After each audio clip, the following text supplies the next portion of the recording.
अस्सलाम वालेकुम दोस्तों, मैं हमज़ा चौधरी और आप देख रहे हैं ट्रैवलॉग बाय हमज़ा। आज की वीडियो उन लोगों के लिए बहुत ज़रूरी है जो लोग यूके का स्किल्ड वर्कर वीज़ा अप्लाई कर रहे हैं, या जो लोग सर्टिफिकेट और स्पॉन्सरशिप आने के वेट में हैं, और या इसके अलावा जो लोग वीज़ा फ़ाइल करने के वेट में हैं। तो आपने भी सुना होगा कि अभी रूल चेंजिंग्स हो रहे हैं 2 अप्रैल को और 4 अप्रैल को। तो आज की वीडियो में मैं आपको मुकम्मल डिटेल दूंगा कि ये कौन से रूल्स हैं जो 2 को चेंज होंगे और कौन से रूल्स हैं जो 4 अप्रैल को चेंज होंगे। इसके अलावा मैंने इससे पहले एक वीडियो बनाई थी जिसमें मैंने कंप्लीट डिटेल दी थी कि एलोकेशंस कैसे आती हैं, एम्प्लॉयर कैसे आपको सीएस इशू करता है, और सीएस के हवाले से जितनी भी डिटेल थी मैंने मुकम्मल गाइड किया था। उस वीडियो का लिंक भी मैं लगा दूंगा, वो वीडियो भी आप मुकम्मल देख सकते हैं। आपको सारी कन्फ्यूजन दूर होगी कि सीएस जो है एम्प्लॉयर यूके से कैसे इशू करता है।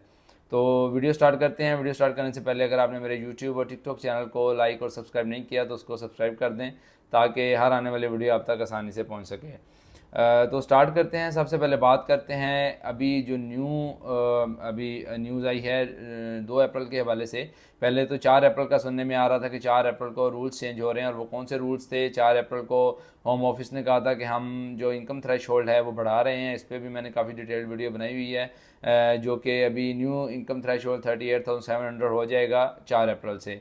लेकिन इसके बाद अभी कल होम ऑफिस ने एक और न्यूज़ दी है कि जो होम ऑफिस का एसएमएस सिस्टम है, जिसको हम स्पॉन्सरशिप मैनेजमेंट सिस्टम कहते हैं, तो वो 2 अप्रैल रात 7 बजे से लेके 4 अप्रैल सुबह 9 बजे तक बंद रहेगा। उसकी मेंटेनेंस होगी और उसमें जो भी न्यू रूल्स आ रहे हैं उसमें वो अपडेट करेंगे। तो पहले मैं उन लोगों के लिए बता देता हूँ जो लोग सीएस के वेट में हैं वो कब तक सीएस ले सकते हैं और कब तक वो वीज़ा फाइल कर सकते हैं। तो होम ऑफिस ने ये बात स्ट्रेट क्लियर की है कि अगर कोई भी एम्प्लॉयर 2 अप्रैल 2024 को रात 7 बजे से पहले किसी भी एम्प्लॉय को सीएस असाइन कर देता है, तो जो एम्प्लॉय होगा जिसको सीएस मिलेगा वो अपना वीज़ा फाइल कर सकता है। 2 तारीख के बाद भी कर सकता है और 4 तारीख के बाद भी कर सकता है। और क्योंकि जो सी एस का टाइम पीरियड होता है वो मिनिमम वैलिडिटी जो होती है 3 मंथ्स होती है, तो आपके पास टाइम होगा कि जब भी जैसे ही आपको सी एस इशू हो आप उसके 3-4 दिन बाद भी वीज़ा फाइल कर सकते हैं। आपकी फ़ाइल पे कोई इशू नहीं आएगा और आप पे जो रूल्स होंगे वो पुराने रूल्स ही इंप्लीमेंट होंगे। नया थ्रेशोल्ड वाला रूल आप पे इंप्लीमेंट नहीं होगा और आप इजीली उसको वीज़ा फाइल करेंगे। आप उसकी जो है बायोमेट्रिक डेट लेंगे और वीएफएस में अपने जाके डॉक्यूमेंट सबमिट करवाएंगे।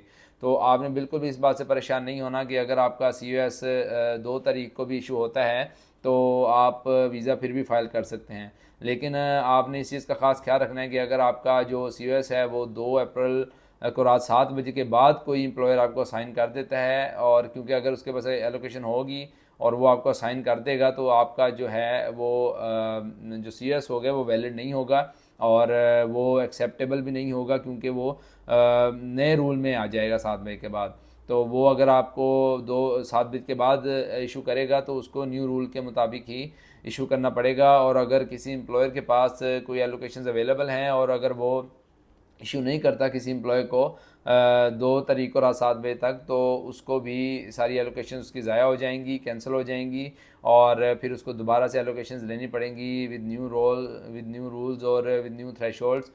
वो 4 अप्रैल को दोबारा से एलोकेशन के लिए अप्लाई करेगा। तो ये तो बात हो गई जो लोग सीएस के वेट में थे, और आपने बिल्कुल भी पैनिक नहीं होना, क्योंकि काफ़ी लोग समझ रहे हैं कि हमने 2 तारीख तक वीज़ा फ़ाइल करना है और वीज़ा फ़ाइल करना लाजमी है।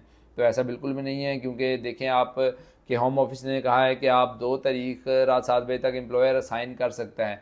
अगर वो असाइन की उसको इजाज़त है रात 7 बजे तक, तो कैसे आप 2 तारीख को वीज़ा फ़ाइल कर सकते हैं? अगर आपको 2 की दोपहर को सी एस मिलता है तो आप इतनी जल्दी वीज़ा फ़ाइल कर ही नहीं सकते। इसलिए होम ऑफिस ने क्लियर किया है कि आप वीज़ा बाद में भी फ़ाइल कर सकते हैं। उसको जो है हम जो ओल्ड उसमें थ्रेशोल्ड होगा या ओल्ड रूल्स होंगे उसी में ही कंसीडर करेंगे।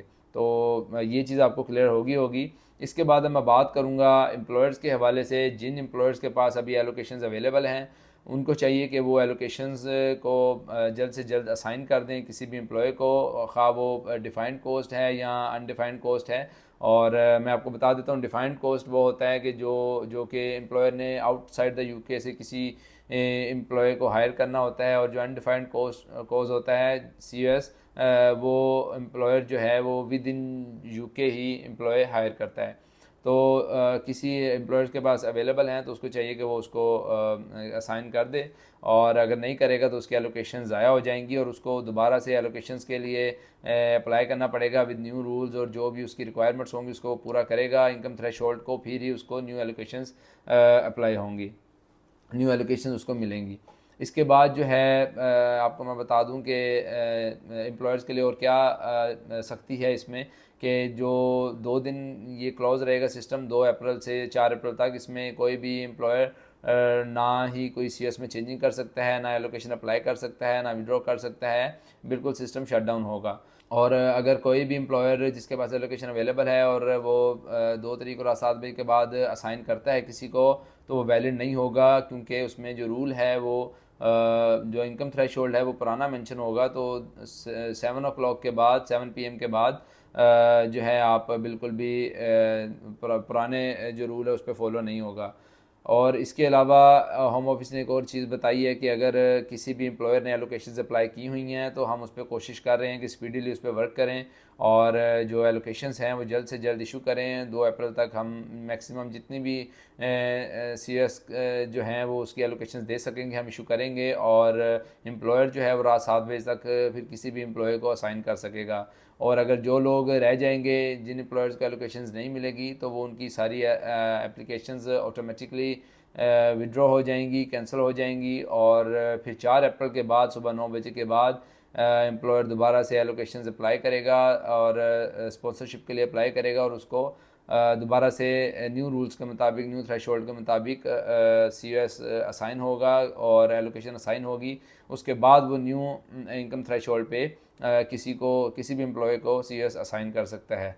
तो ये एम्प्लॉयर्स के लिए भी बहुत कम टाइम है, उनको चाहिए कि वो इस चीज़ को देखें और मज़ीद एलोकेशन ना अप्लाई करें। जिनके ऑलरेडी अप्लाइड हैं वो वेट करें, अगर उनकी आ जाती हैं तो फिर वो पुराने रूल पे दे सकते हैं 2 अप्रैल से पहले। अगर नहीं आती तो फिर उनको भी दोबारा से ही एलोकेशन अप्लाई करनी पड़ेंगी। और ये काफ़ी टाइम से न्यूज़ चल रही थी, जैसे कि आपको पता है कि पहले 11 मार्च को चेंजिंग्स हुई हैं जिसमें डिपेंडेंट्स क्लोज हो गए हैं हेल्थ केयर के, और अभी 4 अप्रैल वाला जो रूल है इसमें ये मैंने आपको चेंजिंग्स बता दी हैं, वो क्या क्या आ रही हैं। इसमें जो कन्फ्यूजन थी वो आपको क्लियर होगी। ज़्यादातर कन्फ्यूजन वीज़ा फ़ाइल करने के हवाले से ही थी।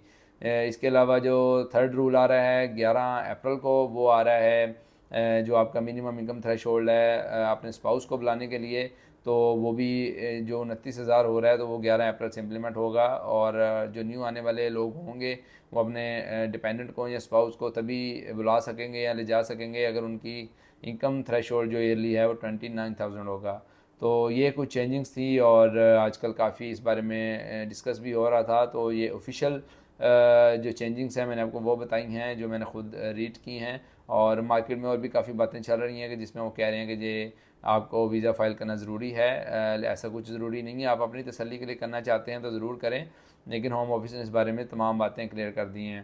तो इसके अलावा अगर आप यूके के हवाले से कोई भी और मज़ीद वीडियोस देखना चाहते हैं तो मेरे यूट्यूब चैनल पे अपलोडेड हैं, आप वो भी देख सकते हैं। और अगर आपको कोई क्यूरी है, कोई क्वेश्चन है, तो आप मुझे व्हाट्सएप पे रब्ता कर सकते हैं, आप मेरे टिकटॉक पे रब्ता कर सकते हैं। इसके अलावा आप मुझे यूट्यूब में कमेंट बॉक्स में कमेंट ड्रॉप कर सकते हैं, मैं उसका रिप्लाई ज़रूर करूँगा।